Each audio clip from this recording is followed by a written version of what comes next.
परमेश्वर भन्नुहुन्छ मेरा सन्तानहरू भनेर यो सारा जगतमा कहलाइनेछन्। जसले यो पृथ्वीमा रहँदा मलाई चिन्छ नि, जसले यो पृथ्वीमा रहँदा मलाई चिन्छ नि, यो पृथ्वीबाट बिदा भएपछि त्यसलाई मैले चिन्नेछु। सर्वशक्तिमान परमपिता परमेश्वरमा म मसीहमा करोड करोड। जसले सच्चै आउनुहुन्न नि, जसले सच्चाई केन्द्र नेपालको युट्युब च्यानल हेर्नुहुन्न नि, उहाँले तपाईँ हामीलाई चिन्नुहुन्न।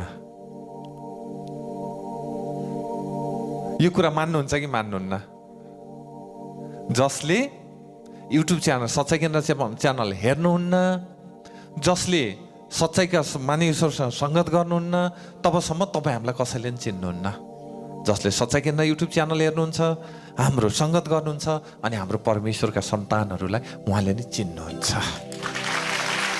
त्यसैले यहाँ आएको तपाईँहरू परमेश्वरसँग परिचित हुनको निमित्त आउनुभएको हो।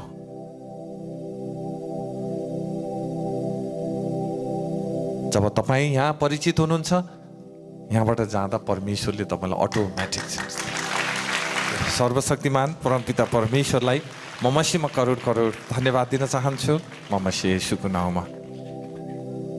किनकि मानिसहरू आज हरेक ठाउँमा शान्ति खोज्ने बहानामा विभिन्न ठाउँमा पुगेका छन्, तर आफूभित्रका शान्तिलाई के गरिरहेका छन्?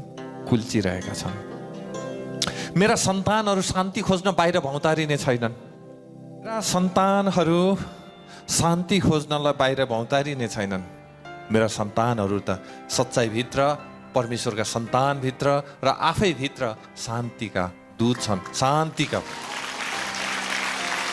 भण्डारे छन्, शान्तिका आशिषका मूल छन्।